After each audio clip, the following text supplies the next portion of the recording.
Welcome to the Digital Edge. Get ready, because today we're unpacking a really fascinating story. It's about Robbie Antonio and his company, Revolution Precrafted. It's quite the roller coaster, this one. Totally.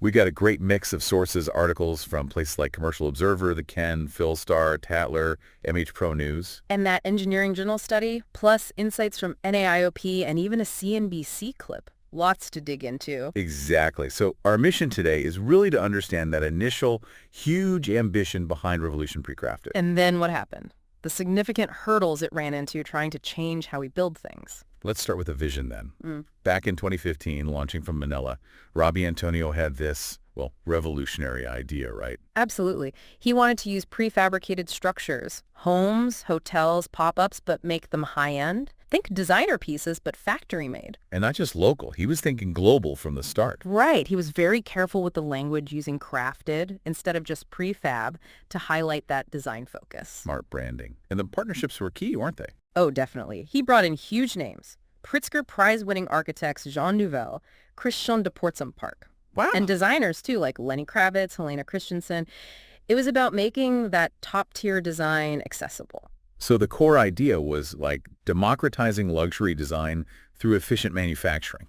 Pretty much. Get a world-class design, but built faster and potentially cheaper using factory modules. A big shift from the old trailer home image. And the ambition? Yeah. It was just immense. Off the charts. He told CNBC he wanted to be in 85 countries by 2020. 85. Yeah. And aiming for revenue north of several $1 billion a year, with a 35% profit margin target. That's incredibly bold. And he landed some massive early deals on paper. Trinidad and Tobago, Myanmar, Dubai. We're talking billions in announced projects. Which really shows, doesn't it? Securing deals is one thing. But actually delivering, making the business model work, that's a whole different challenge. That Batulo Artscapes project in the Philippines sounded amazing too. A livable art park.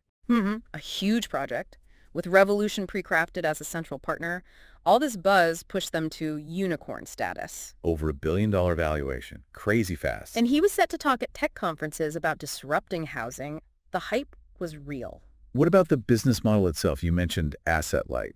Right. The idea was not to own the factories or hold lots of inventory. They'd focus on design, managing the supply chain, being a global supplier, not a traditional developer. Okay, so tapping into the promise of modular construction itself.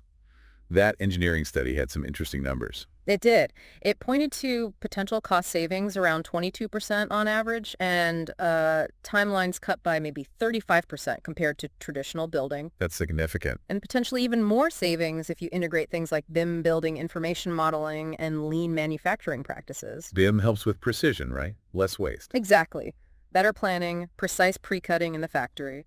NAIOP also mentioned that McKinsey report. Right, the one saying modular can speed things up by 20 to 50%. Yeah, and we saw those wild examples, like the 57-story building in China put up in, 19 days? Incredible. And those Singapore apartments finished 6 months early? So the potential benefits are clear. Controlled environment, maybe better quality, less waste, definitely faster. Okay, so the promise was huge. The vision was huge. But then reality started to bite. Oh, yeah. That's where things get complicated. The Ken reported in early 2020 that there wasn't much proof they had actually delivered any prefab homes. Oof. After all that hype. It raises that big question, Yeah. Great concept, but what about the execution on the ground? Did the Ken say why? They mentioned buyer complaints in one project, claiming the homes looked like they were built traditionally, not prefab like advertised. That's not good. A real disconnect. And the article also suggested the financial forecasts given to investors might have been, let's say, overly optimistic. Which ties into those risks NAIOP highlighted, doesn't it? Exactly. The financial health of the manufacturer is crucial in modular. And we saw what happened with Katerra later. That big bankruptcy was a warning sign for the whole sector. So payment structures, performance bonds, they become super important. Absolutely critical to protect everyone involved when you're paying for stuff being built off-site. And NAIOP also mentioned logistics, right? Moving these big modules. Yeah, that's another real-world headache. Getting oversized units through cities, permits, planning routes.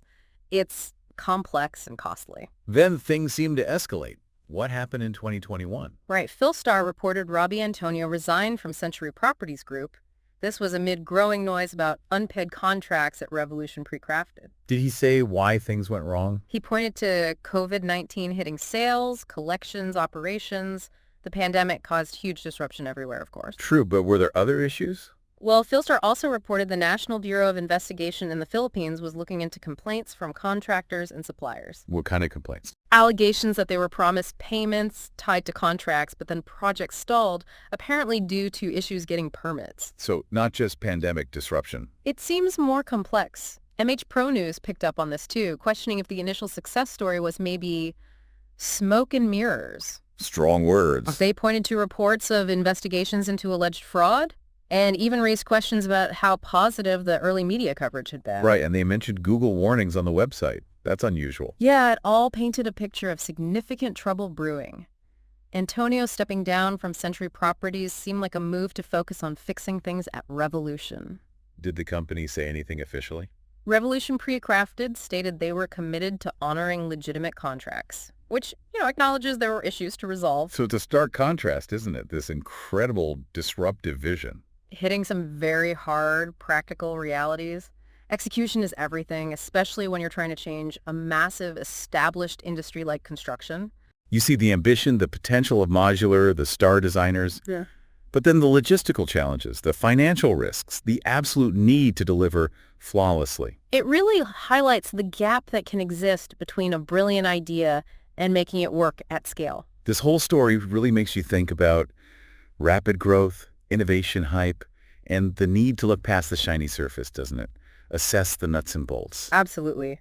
What are the real operational capabilities? Can the promises actually be met consistently? It's easy to get caught up in the vision.